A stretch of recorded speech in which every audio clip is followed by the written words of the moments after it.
Putusan nomor 105 PKI DKPP Romawi 3 2020. Dewan Kehormatan Penyelenggaraan Pemilu atau DKPP menggelar sidang kode etik penyelenggaraan pemilu dengan agenda pembacaan putusan terhadap 8 perkara.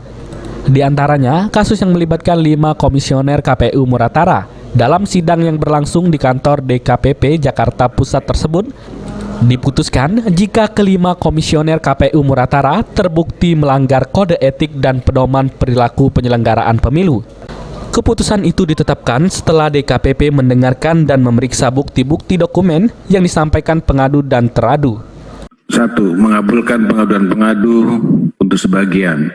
2. Menjatuhkan sanksi peringatan kepada teradu 1 Agus Marianto selaku Ketua Merangkap Anggota KPU Kabupaten Musirawas Utara.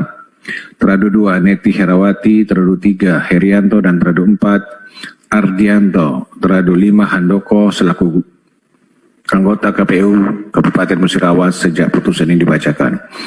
3. Memerintahkan Komisi Pemilihan Umum untuk melaksanakan putusan ini paling lama 7 hari sejak dibacakan. 4. Memerintahkan Badan Pengawas Pemilihan Umum untuk mengawasi pelaksanaan putusan ini. Berdasarkan pokok aduan pengadu, disebutkan bahwa KPU Muratara tidak melibatkan saksi paslon Syarif Suryan saat membuka kotak suara tanggal 20 Januari 2021. Dalam penyelesaian persidangan sengketa hasil Pilkada Muratara tahun 2020 di MK beberapa waktu lalu. Adi Arianza, PAL TV.